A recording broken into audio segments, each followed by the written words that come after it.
තස්සේ භගවතු වරහතු සම්මා සම්බුද්දස්සේ නමෝ තස්සේ භගවතු වරහතු සම්මා සම්බුද්දස්සේ නමෝ තස්සේ භගවතු වරහතු සම්මා සම්බුද්දස්සේ හැම දිනාටම තිරුවන් සරණ ප්‍රාර්ථනා කරමින් අදත් ඔබ හැම දිනාම බොහොම ශ්‍රද්ධාවෙන් උතුම් ධර්ම දේශනාව ශ්‍රවණය කරන්න සූදානම් වෙන මොහොත මේ උතුම් ධර්ම ශ්‍රවණයත් නිවන් දොරටුවක් බවට පත් වේවා කියලා අපි මුලින්ම ආශිර්වාද ප්‍රාර්ථනා කරමු. පින්වතුනි, බෝධිසත්වයන් වහන්සේලා කියන්නේ යම් ඉලක්කයක් හිත තුල දරාගෙන සසර මහා පින් කරගෙන සසර දුකින් නිදහස් වීම පිණිස පමණක් නෙවෙයි අනෙක් සත්‍යයන්වත් සංසාර දුකින් ඈතර කරවීම අරමුණු කරගෙන සසර මහා කැපකිරීමක් කරන මහා පින්වන්ත උත්තමයන් පිරිසක්. ඒ අතර ලෝතර බුද්ධත්වයට පත් වෙන මහා පින්වන්ත උත්තමයන් වහන්සේලා පුංචි කාලයක් නෙමෙයි මනෝ ප්‍රනිධානයේ වාක් ප්‍රනිධානයේ සම්පූර්ණ කරලා නියත විවරණ ලැබූ තැන ඉඳන් ප්‍රඥාධික බෝසතාණන් වහන්සේලා සාරා සංකේය කල්පලක්ෂයක් දසපාරමී පුරාගෙන තමන්ගේ ඉලක්කයේ තුල සසර පින් කරගෙන පාරමී ධර්ම පුරාගෙන ගමන් කරන. ඒ අතර සද්ධාධික බෝසතාණන් වහන්සේලා අටහා සංකේය කල්පලක්ෂයකුත් වීරියාධික බෝසතාණන් වහන්සේලා 16 සංකේය කල්පලක්ෂයකුත් දසපාරමී සම්පූර්ණ කරනවා. ඒ අතර පාරමී උපපාරමී පරමත්ත පාරමී හැටියට මේ දසපාරමිතා 30 ආකාරයකට සම්පූර්ණ කරගන්නවා ලෝතර බුද්ධත්වයේ පිරිස ගමන් කරන මහා පින්වන්ත බෝසතාණන් වහන්සේලා. ඊළඟට පින්වතුනි, පසේ බුදු කෙනෙක් වෙන්න පෙරම් පුරාගෙන පාරමී පුරාගෙන යන කෙනෙක් ඉන්නවනම් අසංඛේය දෙහිකුත් කල්ප ලක්ෂයක් පාරමී උපපාරමී සම්පූර්ණ කළ යුතුයි. ඊළඟට අග්‍ර ශ්‍රාවකයන් වහන්සේලා අසංඛේයකුත් කල්ප ලක්ෂයක් පුරාම පාරමී ධර්ම සම්පූර්ණ කරනවා අග්‍ර ශ්‍රාවක තනතුරු ලබන 80 මහා ශ්‍රාවකයන් වහන්සේලා. ඊළඟට බෝසතාණන් වහන්සේ බුදු වෙන ආත්මේ මව් පදවිය පිය පදවිය ඊළඟට ඒ යම් තනතුරු ප්‍රාර්ථනා කරන අය කල්ප ලක්ෂයේ බැගින් මේ පාරමී ධර්ම පුරාගෙන සසර පින් කරගෙන ඒ ඉලක්කෙ හිත මත දරාගෙන සිතේ දරාගෙන ගුණ ධර්ම පුරනවා. පින්වතුනි, අග්‍ර ශ්‍රාවකයන් වහන්සේලා කියන්නේ අසංඛේයකුත් කල්ප ලක්ෂයක් පාරමී පුරනවා. දැන් අපි දන්නවා අපේ බුද්ධ ශාසනය තුල සාරිපුත්ත මොග්ගල්ලාන මහරහතන් වහන්සේලා අසංඛේයකුත් කල්ප ලක්ෂයක් පාරමී පුරාගෙන ඇවිල්ලා තමයි මේ බුද්ධ ශාසනයේ අගසව් තනතුරු ලැබුවේ. ඒ වගේමයි මතු බුදු වෙන මෛත්‍රී බුදුරජාණන් වහන්සේගේ බුද්ධ ශාසනයේ දෑග සව්වන් බවට පත් වෙලා අග්‍ර ශ්‍රාවක තනතුරු ලබන මහා පින්වන්ත උත්තමයෝ අසංඛේයකුත් කල්ප ලක්ෂයක් පාරමී පුරාගෙන එනවා. දැනටමත් තුසිත දිව්‍ය ලෝකයේ ඒ පාරමී පුරාගෙන වැඩ ඉන්නවා මතු බුදු වෙන මෛත්‍රී බුදුරජාණන් වහන්සේට નિયમિત කාලේ පැමිණෙන තෙක්. පින්වතුනි, ඒ අතර අපි දන්නවා දුටුගැමුණු රජතුමා සද්ධාතිස්ස රජතුමා ගැන ගත්තොත් මේ දෙන්න තමයි මතු බුදු වෙන මෛත්‍රී බුදුරජාණන් වහන්සේට අනාගතයේ දෑග සව්වන් බවට පත් වෙන්නේ අග්‍ර ශ්‍රාවක දෙනම බවට පත් වෙන්නේ. දුටුගැමුණු රජතුමා කියන්නේ අසංඛේයකුත් කල්ප ලක්ෂයක් පාරමී පුරාගෙන යන බෝධිසත්ව අගසව් තනතුරක් ප්‍රාර්ථනා කරගෙන අනාගතයේ මෛත්‍රී බුදුරජාණන් වහන්සේ බුදු වෙන කල දකුණත් සව් පදවිය ලබන්නේ මේ දුටුගැමුණු රජතුමා නමින් රජකම් කරලා මේ ලංකා භූමිය තුල ගෞතම බුද්ධ ශාසනයට මහා සෑයවල් ඒ වගේම රට එක්සේසත් කරලා මේ බුද්ධ ශාසනයට ලෝවා මහපාය මිරිසවැටිය ඒ වගේම රුවන්වැලි මහා සෑය ආදී මහා සෑයවල් නිර්මාණය කරලා ශාසනය බබලවලා පාරමී පුරාගෙන ගිය මේ මහා පින්වන්ත කෙනා. ඒ වගේමයි එදා සහෝදරය හැටියට මලනුවන් හැටියට විහාර මහා දේවියගේ කුසින් බිහිවෙච්ච සද්ධාතිස්ස රජතුමා අනාගත මෛත්‍රී බුදුරජාණන් වහන්සේ බුදු වෙන කල වමත්සව් පදවිය ලබන වගේ ඉතිහාස පොත්වල සඳහන් වෙනවා. මෙන්න මේ චරිත දිහා අපි අධ්‍යයනය කරලා ගත්තහම විහාර මහා දේවිය කාවන්තිස්ස රජුරුව ගැන ගත්තත් ඉතිහාසයේ සඳහන් වෙන්නේ මේ අය මතු බුදු වෙන මෛත්‍රී බෝසතාණන් වහන්සේගේ ගිහි කල මෑණියන් බවට පත් වෙන්න පියාණන් බවට පත් වෙන්න කල්ප ලක්ෂයක් පෙරම් පුරාගෙන යන මහා පින්වන්ත දෙන්නේ. ඔබ දන්නවා විහාර මහා දේවිය එදා කැලණිතිස්ස රජුරුවන්ගේ දූ කුමරිය.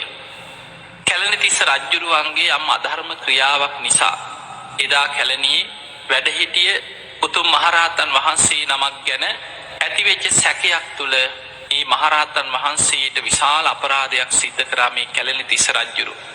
තෙල් කටාරමක දාලා උන්වහන්සේට දඬුවම් කරන්න වදකයන්ට අණ කරා.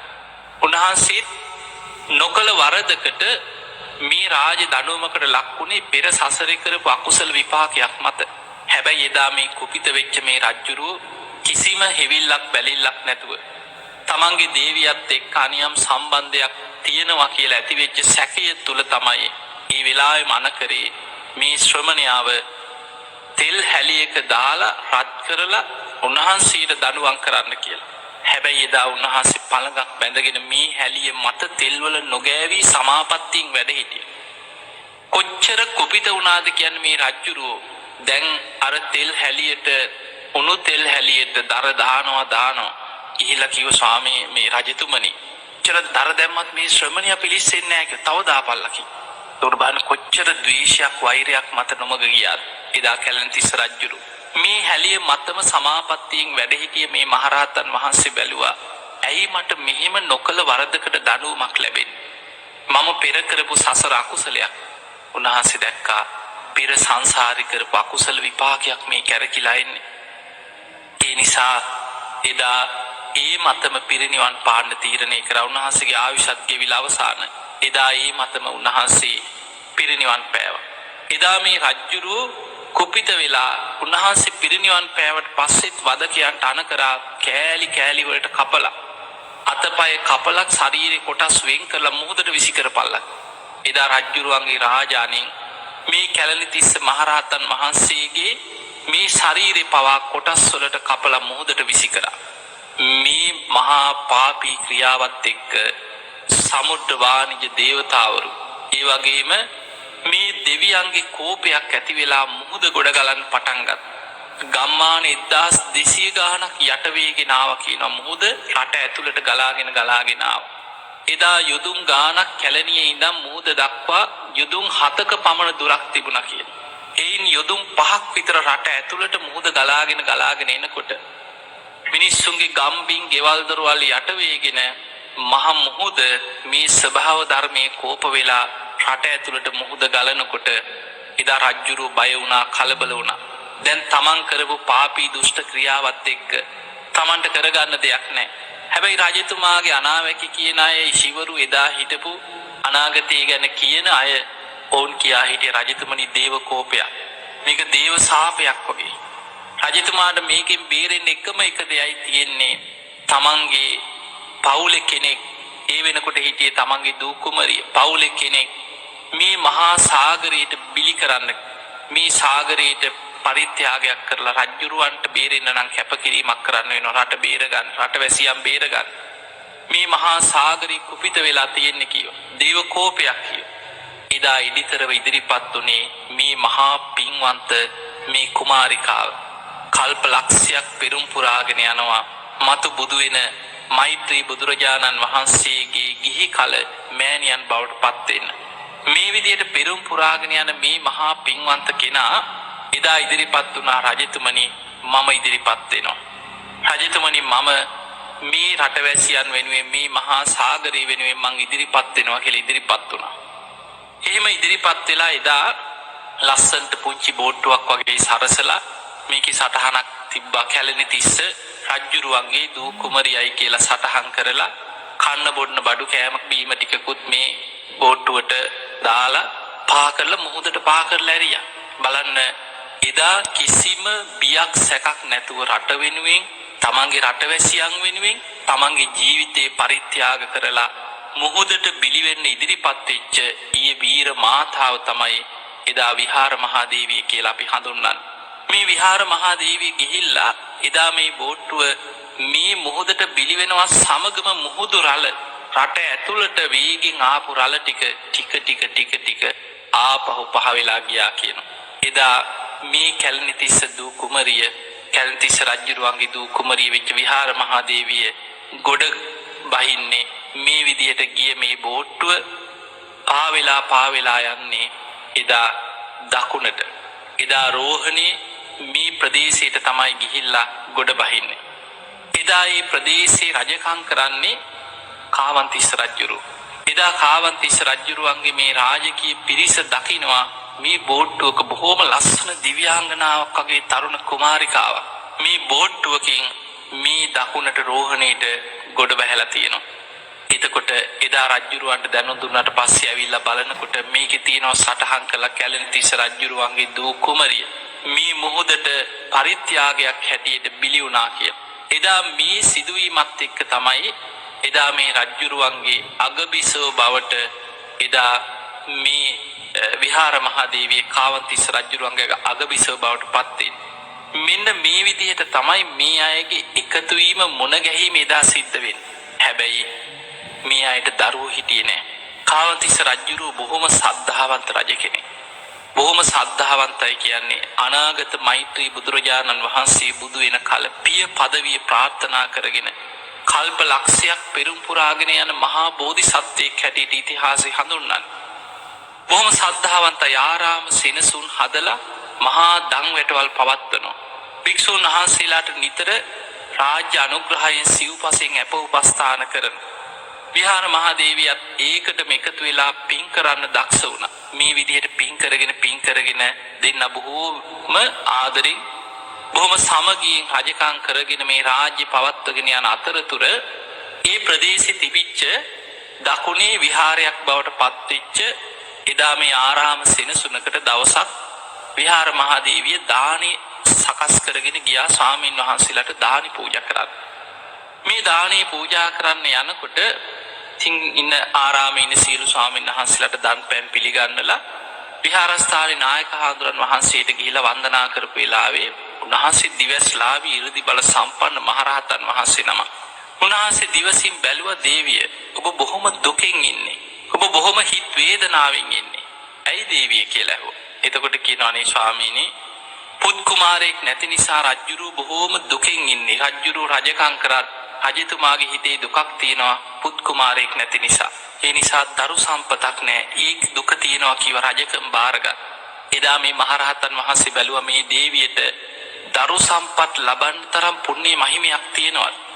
උන්වහන්සේ දකිනවා මේ දේවිය සාමාන්‍ය කෙනෙක් නෙමේ මහා පින්වන්ත පාරමී පුරාගෙන යන කෙනෙක්. අනාගතේ බෝධිසත්වයන්සේ පෙරම් පුරාගෙන යන අසංකීයකුත් කල්ප ලක්ෂයක් පාරමී පුරාගෙන යන මහා පින්වන්ත දෙන්නෙක් දරුවෝ හැටියට මේ දේවියගේ කුසින් බිහි වෙලා මේ රට ශාසනයත් ආරක්ෂා කරන මහා පින්වන්ත දරුවන් ලබන්න පින තියෙනවා. ඒ අය දැන් කොහෙද ඉන්නේ කියලා මේ මහරහතන් වහන්සේ දිවසින් බලනකොට දැක්කා මේ ආරාමෙම බොහොම රෝගාතුර වෙලා හිටිය ස්වාමින් වහන්සේ නමක් මේ මහරහතන් වහන්සේ දැක්. ඒ තමයි එදා දුටුගැමුණු රජුරු හැටියට පහළ වෙච්ච කෙනා ඊට පෙරත් දෙව්ලොවින් මනුලොවට ඇවිල්ලා ඒ වෙනකොට ආරාමි සිල් ගුණ දහම් රැකගෙන පාරමී පුරාගෙන බොහෝම සිල්වත් ගුණවත් තුසිත දෙව්ලොව හිත පිහිටවාගෙන උන්වහන්සේ වැඩ ඉන්නවා. එදා විහාර මහදේවියට මේ මහරහතන් වහන්සේ කියනවා දේවිය ඔබ යන්න අන්න අර කුටියට. මේ කුටියේ වැඩ ඉන්න මේ ස්වාමින් වහන්සේ බොහොම වයෝවෘද්ධයි. උන්වහන්සේ බොහොම ගිලන් වෙලා දැන් වැඩ ඉන්නේ. උන්වහන්සේගේ ආයුෂ දැන් අවසන් වෙගෙන යන්නේ. උන්වහන්සේ තුසිත දෙව්ලොව හිත පිහිටවාගෙන ඉන්නේ. ඔබ ගිහිලා ආරාධනයක් කරන්න. තුසිත දෙව්ලොව උපදින්න පෙර තව එක වතාවක් මේ ලංකා භූමියේ ඉපදෙන්න. දේවියගේ කුසේ හිත පිහිටවා ගන්න කියලා මනුලොවට ආරාධනයක් කරන්න කිව්වා. එතකොට මේ සිදුවීමත් එක්කම එදා විහාර මහදේවියට බොහොම සතුටක් ඇති වුණා. දේවිය මොකද කරේ තෑගි භෝග උන්වහන්සේට සාමාන්‍යයෙන් පිරිකර බෙහෙත් පිරිකර මේවා සකස් කරගෙන උන්වහන්සේගේ කුටියට ගිහිල්ලා ස්වාමීනි කියලා මේවා උන්වහන්සේට පූජා කරා. පූජා කළා තමන්ගේ කාරණේ සිහිපත් කළ ආරාධනයක් කරා ස්වාමීනි නායක හඳුරන් වහන්සේ ඔබ වහන්සේ ගැන දැනුම් දුන්නා. ඔබ වහන්සේ තුසිත දෙව්ලොව හිත පිහිටවාගෙන ඉන්න බව දැනගත්තා. දිව්‍ය ලෝකේ වඩින්න පෙර තව එක වතාවක් මේ මනුස්ස ලෝකේ ඉපදෙන්න. ඔබ වහන්සේට පුළුවන් මගේ කුසේ හිත පිහිටවා ගන්න. ඔබ වහන්සේ මහා පින්වන්ත කෙනෙක්. මේ ශාසනය බබලවන්න පුළුවන් කියලා ආරාධනයක් කරා. නෑ දේවිය මං තුසිත දෙව්ලොව හිත පිහිටවාගෙන අවසానයි කිව්වා. දෙවනි වතාවෙත් ආරාධනා කරා. ඊ වෙලාවේ ප්‍රතික්ෂේප කළා කියන දේවිය මම තුසිත දිව්‍ය ලෝකේ හිත පිහිටවාගෙන අවසాన. තුන්වෙනි වතාවේ විහාර මහදේවිය කියනවා ස්වාමීනි ඔබ වහන්සේ සාමාන්‍ය තැනක සාමාන්‍ය පවුලක මනුස්ස ලෝකෙ ඉපදුනොත් වහන්සේට පෙරම් පුරා ගන්න පාරමී පුරන්න ශාසනය බබලවන්න ලොකු දෙයක් කරන්න අපහසුයි.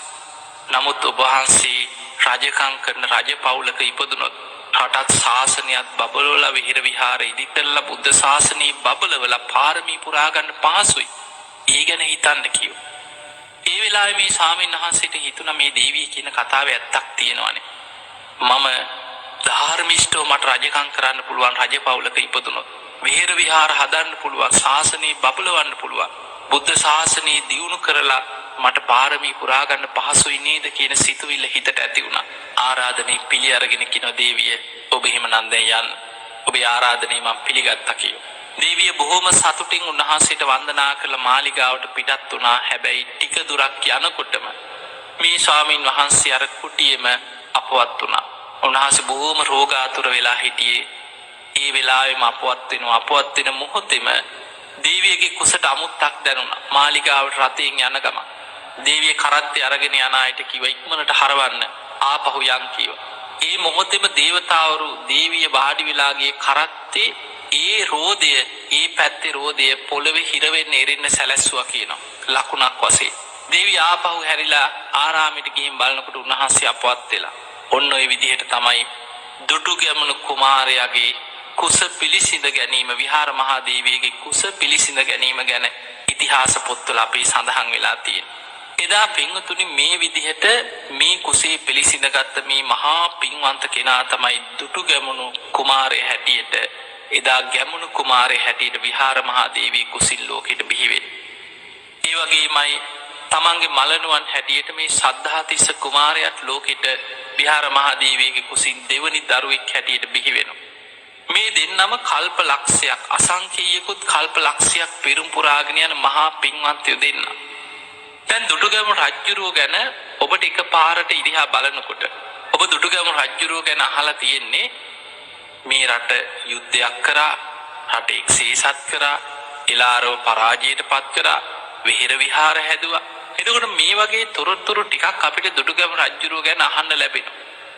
හැබැයි දුටුගැමුණු රජුරෝ යුද්ධ කරේ මොන වගේ චේතනාවක් දරාගෙන ඉතින් අද මේ ලෝක නායකයෙකුටවත් අද ලෝක යුද්ධ කරන කෙනෙකුටවත් මේ කිසිම කෙනෙකුට දුටුගැමුණු රජුරුවන්ගේ ඒ යුද්ධ චේතනාව ඒ තිබ්බ පිරිසිදු භාවය ඒ ස්වභාවය ගැන අපිට හිතා ගන්නවත් පුළුවන් කමක් නැහැ. දුටුගැමුණු රජුරුව සේනාව සංවිධානය කරලා තිස්ස මහාරාම චෛත්‍ය වැඳලා එතනින් තමයි ගමන ආරම්භ කරන්නේ. දැන් අවියාවිද අරගෙන සේනාව පුහුණු කරලා පුරුදු කරලා එදා තිස්ස මහාරාමේ වැඩ හිටියා කියන 12000ක් මහරහතන් වහන්සේලා. ඔබ අහලා ඇති සිතුල් පව්ව දකුණේ එදා මහා විහාරේ බවට පත් උනේ තිස්ස මහාරාම. ඒ වගේම සිතුල් පව්ව තමයි කැලේ බණ භාවනා කරගෙන වැඩ හිටි ආරණ්‍ය වාසී භික්ෂුන් වහන්සේලා වැඩ හිටියේ. එතකොට සිතුල් පව්වෙත් වැඩ හිටියා කැලෑබදව බණ භාවනා කරන 12000ක් තරම් මහරහතන් වහන්සේලා වැඩ හිටියා.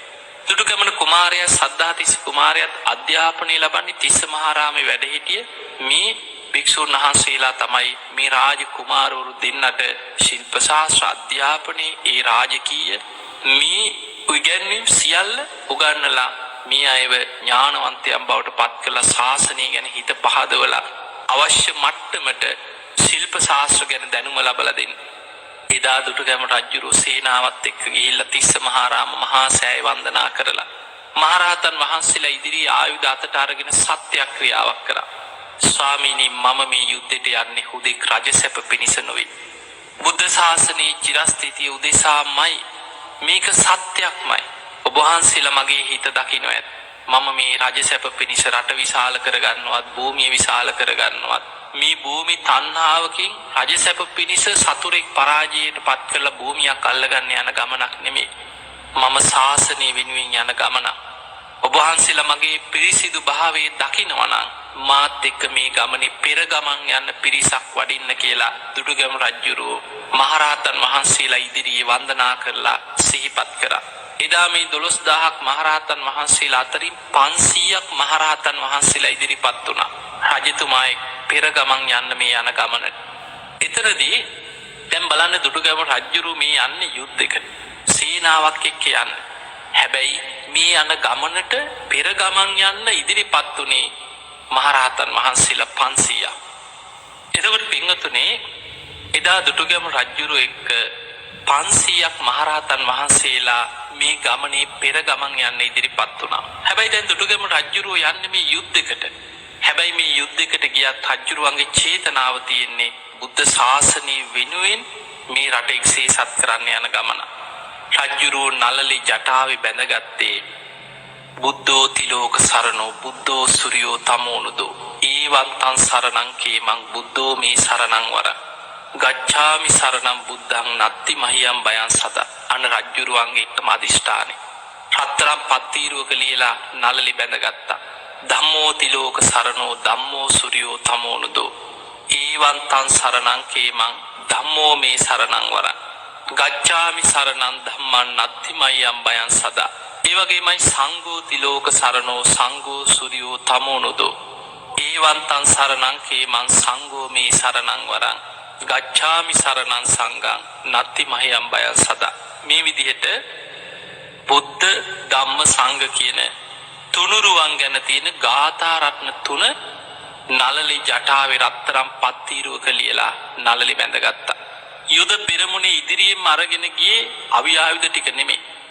රජ්ජුරුවන්ගේ එකම චේතනාව ශාසනය වෙනුවෙන් යන ගමන. සර්වඥ ධාතුන් වහන්සේලා තැන්පත් කරා ජයකොන්ති. ජයකොන්ති ධාතුන් වහන්සේලා තැන්පත් කරලා තමයි ඒ ධාතුන් වහන්සේලා තමයි පෙරටු කරගෙන බෙර ගහගෙන පංච තූරිනාද සහිතව මුතු කුඩයකින් දරාගෙන බුදුරජාණන් වහන්සේ ඉදිරියෙන් වඩිනවාසේ ධාතුන් වහන්සේලා වඩම්මගෙන ගියේ. දැන් ඔබ දැකලා ඇති අපි නිවසක දානයක් දෙනෙකුට හරි විහාරස්ථානික පින්කමකට පිරිත් පින්කමකට හරි මුලින්ම වඩම්මන්නේ සදාතුක ධාතු කරඬුව. බුදුරජාණන් වහන්සේව තමයි ධාතුන් වහන්සේලාගෙන් අර්ථවත් කරන්නේ. එතකොට මේ සදාතුක ධාතු කරඬුව නිවසට වඩම්මනවා කියන්නේ බුදුරජාණන් වහන්සේ ඉදිරියෙන් වඩිනවා. ඊට පස්සේ තමයි පිරිතකට නම් පිරිවානා පොත් වහන්සේලා ධර්ම රත්නය ඊළඟට සංඝ රත්නය වඩින්නේ. එදා මේ යුද පෙරමුණේ ඉදිරියෙන් අරගෙන ගිය සර්වඥ ධාතුන් වහන්සේලා බුදුරජාණන් වහන්සේ ඉදිරියෙන් වඩිනවා. ඊළඟට 500ක් මහරහතන් වහන්සේලා පිරිත් සජ්ජායනා කර කර ඊට පිටුපසින් වැඩම කරා. ඊටත් පිටුපසින් තමයි රජ්ජුරුව සේනාවත් එක්ක ගමන ආරම්භ කරේ. මෙහිම ගිය ගමන තිස්ස මහරාමේ ඉඳන් එදා රාත්‍රී ටික දුරක් ගමන් කරලා හවස් වෙනකොට බොහොම ලස්සන මණ්ඩපයක් හදලා ධාතුන් වහන්සේලා තැන්පත් කරලා ගිලම්පස බුද්ධ පූජාවල් තියලා බුදුන් ඇඳලා සංඝයාට ගිලම්පස පූජා කරලා එදා රාත්‍රී නිදා ගන්න. උදේ පාන්දර අවදි වෙච්ච ගමන් බුද්ධ පූජාව තියලා බුදුන් ඇඳලා සංඝයාට දානි ටික පූජා කරලා ගමන ආරම්භ කරනවා. මේ විදිහට තමයි මේ ගමන පිටත් වෙලා යන්නේ. එතකොට බලන්න යුද්ධයකට මෙහෙම යනවා කියන්නේ අද අපිට හිතා ගන්නවත් පුළුවන්. එතකොට මේ රජ්ජුරුවන්ගේ හිතේ තිබිච්ච මොන තරම් පිරිසිදු චේතනාවක්ද කියන එක අපිට පැහැදිලිව පේනවා. දැන් බලන්න මේ යන ගමනේ එදා යුද්ධයට යන අතරතුර දැක්කා මයංගනේ හරහා යනකොට මයංගන මහා සෑය ගරා වැටිලා.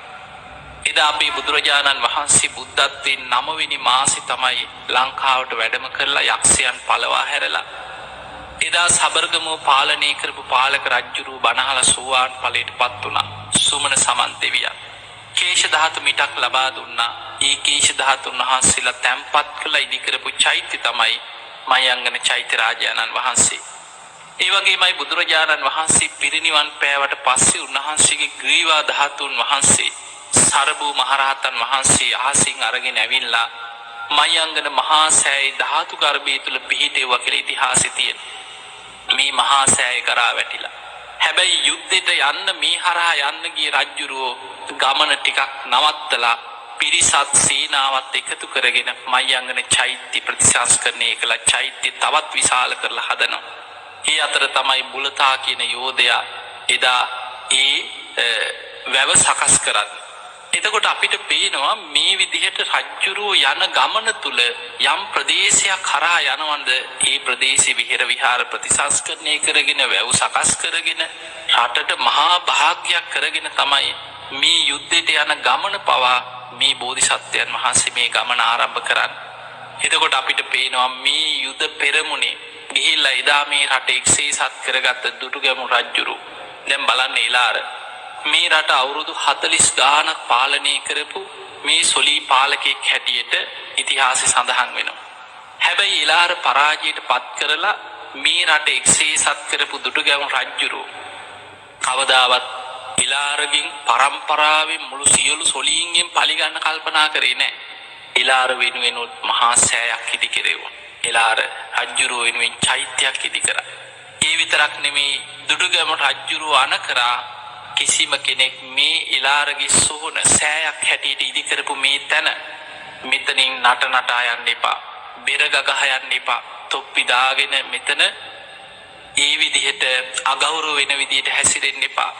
දැන් අනුරාධපුර නගරේ අවුරුදු ගණනාවකට පස්සේ දුටුගැමුණු රජුරෝ මුදවාගත්ත සොලීන්ගේ. දැන් අනුරාධපුරේ ජයශ්‍රී මහ බෝධීන් වහන්සේ වැඩ ඉන්නවා. මේ බෝධීන් වහන්සේ ආරක්ෂා වුණේ මහා පුදුම විදිහට. එලාර අවුරුදු 40 ගාණක් මේ ප්‍රදේශ පාලනය කරත් ජයශ්‍රී මහ බෝධීන් වහන්සේට හානියක් කරගන්න බැරි වුණා ඔහුට. ඒ අතර දුටුගැමුණු රජුරෝ යුද්ධය අවසන් කරලා සේනාවත් එක්ක ඉස්සල්ලාම ගියේ ජයශ්‍රී මහ බෝධීන් වහන්සේට බෝධි පූජාවක් තියන.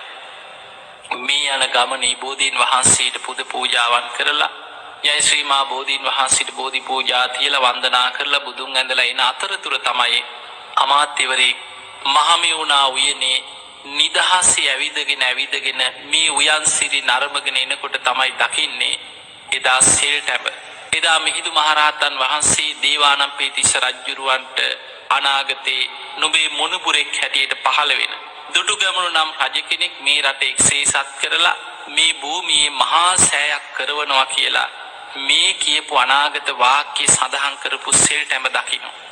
ඒ විතරක් නෙමෙයි සංඝයා උදෙසා නවමහල් ප්‍රාසාදයක් ඉදි කෙරෙව්වා. මිරිස වැඩි චෛත්‍ය රාජානන් වහන්සේ ඉදි කරවන්නේ දුටුගැමුණු රජුරෝ. දැන් යුද්ධය අවසන් වෙච්ච ගමන් දුටුගැමුණු රජුරෝ ඉස්සරලාම කරේ සංඝයා රැස් කරන. සංඝයා රැස් කළ මහා සංඝයාට කියනවා ස්වාමීනි ඔබ වහන්සේලා මේ අවුරුදු ගණනාවක් මේ යුද්ධ නිසා ඔබ වහන්සේලා පීඩාවට පත් වෙන්නේ නැති. මේ රටවැසියන්ටත් බොහෝ පීඩාවක් සිද්ධ වුණා. ඔබ වහන්සේලාට හරියට පෝය කර්ම විනය කර්ම කරගන්න පවා නොහැකි වෙන්නේ නැති. ඒ නිසා ස්වාමීනි මම මුලින්ම ඔබ වහන්සේලාට පෝය කර්ම විනය කර්ම කරන්න පෝය ගයක් හදලා පූජා කරන්න. ඔබ වහන්සේලා මට සුදුසු සැලැස්මක් ගෙනත් දෙන්න කිව්වා. ඒ වෙලාවේ රජතුමාගේ මේ ඉල්ලීමට සතුටු වෙච්ච මහරහතන් වහන්සේලා සංඝයා රැස් වෙලා 8 නමක් මහරහතන් වහන්සේලාට පැවරුවා. අහසින් ගිහිල්ලා දෙව්ලොවට රජුරු ඉල්ලුවේ මට දිව්‍ය විමානික සැලැස්මක් ගෙනත් දෙන්න. 8 නමක් ඉරිදි බල සම්පන්න මහරහතන් වහන්සේලාට පැවරුවා. වහන්සේලා දෙව්ලොවට යන්න. දිව්‍ය ලෝකේ තියෙන බොහොම ලස්සන දිව්‍ය සැලැස්මක් ගෙනල්ලා රජුරවන්ට දෙන්න කිව්වා. එදා බිහිරණී කියන දිව්‍යාංගනාවට තව්තිසා දෙව්ලොව පහළ වෙච්ච නවමහල් සත්වණින් පහළ වෙච්ච දිව්‍ය විමානයක් තිබුණා. මේ විමානේ අනෙත් විමාන අභිභවා බැබලෙනවා සත්වණේ. මෙන්න මේ විමානේ සැලැස්ම අරගෙන ඇවිල්ලා 8 නමක් මහරහතන් වහන්සේලා රජුරවන්ට දුන්නා. රජතුමනි මෙන්න මේ දිව්‍ය විමානේ තව්තිසා දෙව්ලොව බිහිරණී කියන දිව්‍යාංගනාවට පහළ වෙලා තියෙන දිව්‍ය විමාන. මේක නවමහල් දිව්‍ය විමානයක්. මේ විදිහට පෝයගයක් කරලා සංඝයාට පූජා කරවන්න ඒ මහල තුල ඒ භික්ෂුන් වහන්සේලාට පෝය කර්ම කරන්න සුදුසු වෙන ආකාරයට රජතුමා බොහොම සතුටටපත් වෙලා සංඝයා වෙනුවෙන් මේ නවමහල් ප්‍රාසාදය අද අපි කියන්නේ ලුවා මහපාය මේ පෝයගේ තමයි කරලා සංඝයාට පූජා කරන්නේ. මේ මහා පින්කම කරන අතරතුර තමයි දුටුගැමුණු රජුරෝ දවසක් නාන්න ගිය වෙලාවේ එදා ජයකොන්තෙත් අරගෙනම ගියා. ජයකොන්තේ තමයි රජුරුවන්ගේ ජයග්‍රහණ සංකේත. මේ ජයකොන්තේ තුල තැන්පත් කළ තියෙන සර්වඥ ධාතුන් වහන්සේලා. මේක රජතුමා යනකොට ඉදිරියේ පෙරහැරින් බෙර ගහගෙන පංචතූරිය නාද සහිතව ධාතු කරඬුවක් වඩම්මනා වගේ මුතු කුඩ දරාගෙන බොහොම ගෞරවාන්විතව තමයි මේ ජයකොන්තේ වඩම්මගෙන ගියේ. එදා මේ යන ගමනේ රජතුමාට හිතෙනවා දැන් මෙතනදී පැම් පහසු වෙලා ගියොත් හොඳයි. එදා එතන තියෙන ගල් තලාව මත මේ ජයකොන්තේ බොහොම ගෞරවාන්විතව තැන්පත් කරලා ඒ පිරිසට කිව්ව ආරක්ෂාවට වටේට වැඩයි. ඒ අය හරියට බුදුරජාණන් වහන්සේට පවන් සලනවා වගේ පවන් සලමින් සීසත් දරාගෙන මේ ජයකොන්තේ ළඟ මේ රාජකීය පිරිස වැඩ ඉන්න අතරතුර රජුරෝ එදා බසවක් කුලම වැවෙන් පැම් පහසු වුණා. එදා පැම් පහසු වෙලා නාලා ගොඩට ඇවිල්ලා මේ ජයකොන්තේ ගන්න සූදානම් වෙනකොට ජයකොන්තේ ගන්න පුළුවන් කමක් නැහැ. අර ගල මත එහෙමම පිහිටලා. එදා පුදුමයට පත් වෙලා කියන රජතුමනි මේ ජයකොන්තේ එහෙමම පොළොවේ පිහිටලා මොකද අපි කරන්නේ කිව්වා. ඒ වෙලාවේ රජතුමා ඉක්මනට සංඝයා රැස් කරලා සංඝයාගෙන් විමසනවා ස්වාමීනි හරිම පුදුමයි හරිම ආශ්චර්යමත් දෙයක්. මේ ජයකොන්තේ මෙතන මේ භූමියේම පිහිටලා තියෙනවා. දැන් අපි මොකද කරන්නේ කියලා.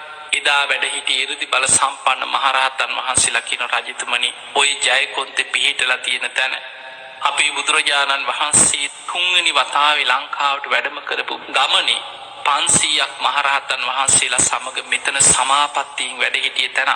ඒ නිසා ওই ජයකොන්තේ තැන්පත් කරලා මෙතන මහා සෑයක් චෛත්‍යයක් කරවන්න. ඒ තමයි මිරිසවැටි චෛත්‍ය රාජානන් වහන්සේ. එදා ජයකොන්තේ නිදන් කරලා දුටුගැමුණු රජුරු අනුරාධපුර නගරයේ රුවන්වැලි මහා සෑය ඉදි කරන්න පෙර තමයි මිරිසවැටි චෛත්‍ය රාජානන් වහන්සේ ඉදි කරන්නේ. ඉදි කරලා මහා සංඝයා රැස් කරලා මේ මිරිසවැටි චෛත්‍ය ජයකොන්තේ නිදන් කරපු ශාසනයට සංඝ සතු කරලා පූජා කරනවා. දැන් බලන්න මේ විදිහට මේ දුටුගැමුණු රජුරෝ කියන්නේ මොනතරම් මහා පිං කන්දරාවක් රැස් කරගත්ත බෝධිසත්ව චරිතයක්ද. ඒ අතරතුර රජුරෝ රටේ දියුණුව වෙනුවෙන් වැව් පොකුණු කෙරෙව්වා, විහෙර විහාර කෙරෙව්වා, ගම් සංවර්ධනය කරා. මේ කරගෙන යනකොට අර සෙල් ටැබේ තියෙන තොරතුරු ගැන දැන් රජුරෝ හිතා ඉන්නවා. මේ භූමියේ මහා සෑයක් කරවනවා කියලා සෙල් ටැබේ සඳහන් වෙලා තියෙනවා. පින්වතුනි ඔය දුටුගැමුණු රජුරෝ රුවන්වැලි මහා සෑය කරවන සිදුවීම අපේ බුදුරජාණන් වහන්සේ බුදු ඇසින් දකිනවා. උන්වහන්සේ බුදු ඇසින් දැකලා මහා කාශ්‍යප මහරහතන් වහන්සේට මේක දේශනා කරලා තිබුණා. අපේ බුදුරජාණන් වහන්සේ ජීවමානව වැඩ ඉන්න කාලේ අනාගතයේ උන්වහන්සේගේ ධාතුන් වහන්සේලා බෙදිලා යන ආකාරයත් ඒ ධාතුන් වහන්සේලාගෙන් රාමගාම නගරේ කෝලිය රජදරුවන්ට ලැබෙන ධාතු ද්‍රෝණේ ලංකා භූමියට ලැබෙන ආකාරයත් අනාගතයේ ස්වර්ණමාලි මහා සෑය නමින් ලංකා භූමියේ පහළ වෙන දුටුගැමුණු නම් රජ කෙනෙක් මහා සෑයක් කරවලා ධාතුන් වහන්සේලා ද්‍රෝණයක් තැන්පත් කරන මේ විස්තරය මහා කාශ්‍යප මහරහතන් වහන්සේව අපේ බුදුරජාණන් වහන්සේ දැනුවත් කරපු විස්තරයක් දේශනාවල සඳහන් වෙනවා. මේක සඳහන් වෙන්නේ පළවෙනි ධර්ම සංගායනාවෙන් පස්සේ. එදා ද්‍රෝණ 8කට බෙදලා දීපු සර්වඥ ධාතුන් වහන්සේලාට අනාගතේ අන්‍ය තීර්ථකයන්ගෙන් අන්‍ය රජවරුන්ගෙන් හානි සිද්ධ වෙන බව එදා මහා කාශ්‍යප මහරහතන් වහන්සේ දවසක් භාවනා කරනකොට දිවසින් දකිනවා. උන්වහන්සේ කල්පනා කරා කොහොමද අපි ධාතුන් වහන්සේලාගේ ආරක්ෂාව වෙනුවෙන් මොකක්ද කළ යුතු? අර බෙදලා දීපු ධාතුන් වහන්සේලා ද්‍රෝණ 8 එක් ද්‍රෝණයක් නම් ආරක්ෂිතයි. ඒක බුද්ධ අධිෂ්ඨානය. ඒ තමයි රුවන්වැලි මහා සෑයට ලැබෙන ධාතු ද්‍රෝණේ. අනික් ධාතුන් වහන්සේලා ද්‍රෝණ 7ම එකතු කරලා පොළොව ඇතුලේ වාල සංඝටකේ නම් වූ ආරක්ෂිත තැනක පොළොව ඇතුලේ ධාතු නිධානයක් කළ යුතුය. මෙන්න මේ කාරණා සියල්ල භාවනාවෙන් දකින මහා කාශ්‍යප මහරහතන් වහන්සේ එදා අජාසත් රජුරෝ කැඳවලා රජුරවන්ට දැනුම් දුන්න රජතුමනි අපි බෙදා දීපු ධාතුන් වහන්සේලා ද්‍රෝණ 8 ද්‍රෝණ 7ක් ආපහු එකතු කර යුතුයි. අනාගතයේ ධාතුන් වහන්සේලාට විශාල හානියක් උපද්‍රවයක් සිද්ධ වෙයි. එදා මේ මත අර බෙදලා දීපු ධාතුන් වහන්සේලා ආපහු එකතු කෙරෙව්වා. ඒ සෑයවල වල ඒ චෛත්‍යවල ධාතුන් වහන්සේලා ඊටාම ස්වල්පේ බැගින් තියෙන ඇරලා ඒ ධාතුන් වහන්සේලා ආපහු මහා කාශ්‍යප මහරහතන් වහන්සේගේ මූලිකත්වයෙන් රජදරුවෝ දැනුවත් කරලා ධාතුන් වහන්සේලා ආපහු ලබාගත්. හැබැයි මේ සියල්ලට අනුග්‍රහය දුන්නේ අජාසත් රජුරු. රජුරු කිව්වා ස්වාමීනි මම ධාතු නිධානයට කටයුතු සංවිධානය කරන්න. පොළොව ඇතුලේ ධාතුන් වහන්සේලා නිදන් කරන්න ඔබ වහන්සේලාගේ අවශ්‍යතාවයේ පරිදි ඔබ වහන්සේලා මට උපදෙස් දෙන විදිහට මං හැමදේම කරන්න. හැබැයි ඒ රජදරුවන්ට බෙදා දීපු ධාතුන් වහන්සේලා ආපහු ඉල්ල ගැනීම ඔබ වහන්සේ සතුයි. මොකද ධාතුන් වහන්සේලා බෙදලා දෙන වෙලාවෙත් තව පොඩ්ඩින් යුද්ධයකට පැටලෙන්න වෙනවා. ඒ නිසා මම ධාතුන් වහන්සේලා ආපහු ඉල්ලන්න ගියොත් ඔවුන් මායික යුද්ධ කරන්නේ වෙයි. ඒ නිසා ඔබ වහන්සේලාට ඒක බාරයි.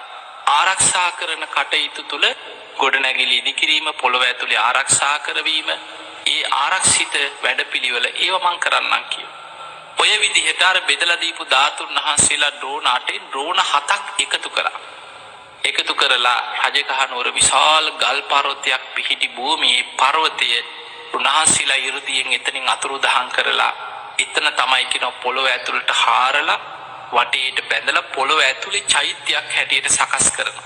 මේ චෛත්‍යය තුල අර එකතු කරගත්ත ධාතුන් වහන්සේලා ඩ්‍රෝන 7ම කරඬු 7ක තැන්පත් කරනවා.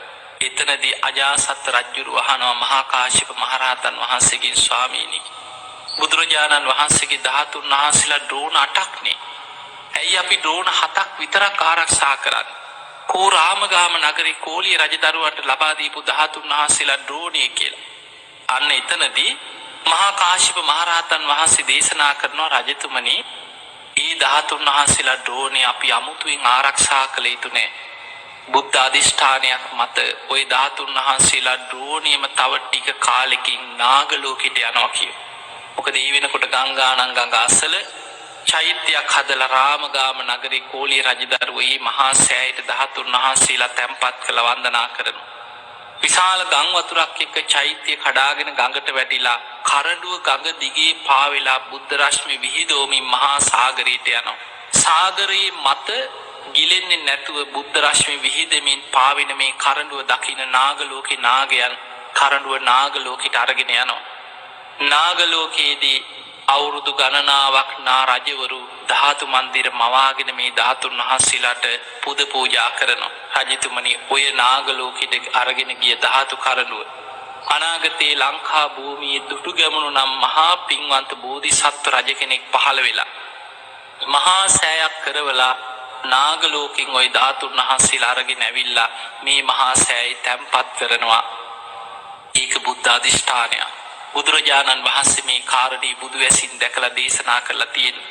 ඒ නිසා රජතුමනි මේ ධාතුන් වහන්සේලාගේ ආරක්ෂාව ගැන අපි කලබල විය යුතු නැහැ කියෝ. එතකොට බලන්න බුදුරජාණන් වහන්සේ පවා අනාගතයේ මේ රුවන්වැලි මහා සෑය ඉදිවෙන ආකාරය ධාතුන් වහන්සේලා රුවන්වැලි මහා සෑයට ලැබෙන මේ සියලු සිදුවීම් බුදු වැසින් දැකලා දේශනා කරපු විස්තර ඉතිහාසයේ සඳහන් වෙනවා. ඒ වගේමයි මිහිඳු මහරහතන් වහන්සේ ලංකාවට වැඩම කරලා දේවානම්පියතිස්ස රජුරවන්ටත් මේ කාරණේ ඔය විදිහටම කියනවා රජතුමනි ඔබේ මුණුපුරෙක් වෙන දුටුගැමුණු නම් රජ කෙනෙක් මේ භූමියේ මහා සෑය ඉදි කරනවා. මොකද ඒකට හේතුව දේවානම්පියතිස්ස රජුරෝ මේ භූමියේ මහා සෑයක් ඉදි වෙනවා කියලා මිහිඳු මහරහතන් වහන්සේගෙන් දැනගත්ත වෙලාවේ රජුරෝ කියනවා අනේ ස්වාමීනි මේ සෑය මම ඉදි කරන්න. ඔබ වහන්සේ මට උපදෙස් දෙන්න. එතනදී තමයි මිහිඳු මහරහතන් වහන්සේ කියන රජතුමනි ඔබ මේකට සුදුස්සන් නෙමෙයි. අනාගතයේ ඔබේ මුණුබුරේ පෙරම් පුරාගෙන යන මහා පින්වන්ත බෝධිසත්වෙක් මේ චෛත්‍ය ඉදි කරන්නම ලෝකෙට පහළ වෙනවා කියෝ. එතකොට දේවානම්පියතිස්ස රජුරෝ කියනවා ස්වාමීනි මගේ මුණුබුරෙක් නම් මේ මහා සෑය ඉදි කරන්න මම ඉදි කරා හා සමානයි. එහෙමනම් ඔබ වහන්සේලා මට උපදෙස් දෙන්න ඊට අවශ්‍ය වෙන විදිහට මම මොකද්ද කළ යුත්තේ? අන්නේ උපදෙස් පරිදි තමයි එදා සෙල් ටැඹේ මේ සියලු තොරතුරු සටහන් කරලා සෙල් ටැඹක් පිහිටෙව්වේ. මේ තොරතුරුත් එක්ක තමයි රුවන්වැලි මහා සෑය ඉදි කරන භූමිය එදා දුටුගැමුණු රජතුමාට අනුරාධපුරේ නිදහස් කරගත්තට පස්සේ මේ භූමිය හොයාගෙන මේ භූමියේ මහා සෑය ඉදි කරන සියලු කටයුතු සංවිධානය කරගන්න ලැබුණේ. පින්වතුනි රුවන්වැලි මහා සෑය කියන්නේ මේ තුන් ලෝකෙම තියෙන පූජනීයම චෛත්‍ය රාජානන් වහන්සේ. අද දෙව්ලොව තියෙන සීලමිනි මහා සෑය දිහා ගත්තා. බඹලව බ්‍රහ්ම දෙවියන් වන්දනා කරන සලුමිනි මහා සෑය දිහා බැලුවත් ඒ වගේම නාග ලෝකේ නාගයන් අදත් ධාතු මන්දිර මවාගෙන සත්රුවණින් යුක්තව මුතු මැණික් ශක්ෂිලා වෙරළුමිනි ආදී මැණික් වර්ග අතුරලා ධාතුන් වහන්සේලාට නාලෝ වැඳුම් පිදුම් කරනවා.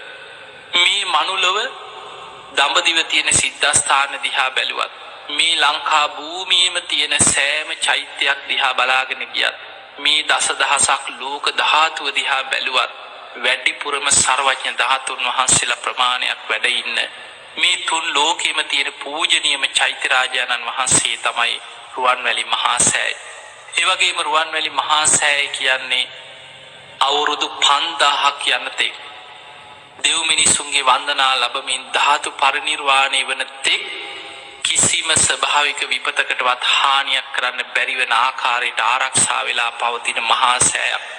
අපි දන්නවා පෘතුගීසි ලන්දේසි ඉංග්‍රීසි යුගවල මේ චෛත්‍ය ගරා වැටුණ. හැබැයි ගරා වැටෙන්නේ ඔය පිටින් තියෙන ඔය ආලේප කරලා තියෙන සමායට ගඩොල් ටික වටේ තියෙන ඒ කපරාදුව මේ ටික කඩාගෙන වැටුණට ධාතු ගර්භය මේ ඇතුලේ තියෙන මේ ධාතුන් වහන්සේලා නිර්මාණ ඒවයි ආකාරයෙන්ම පවතින.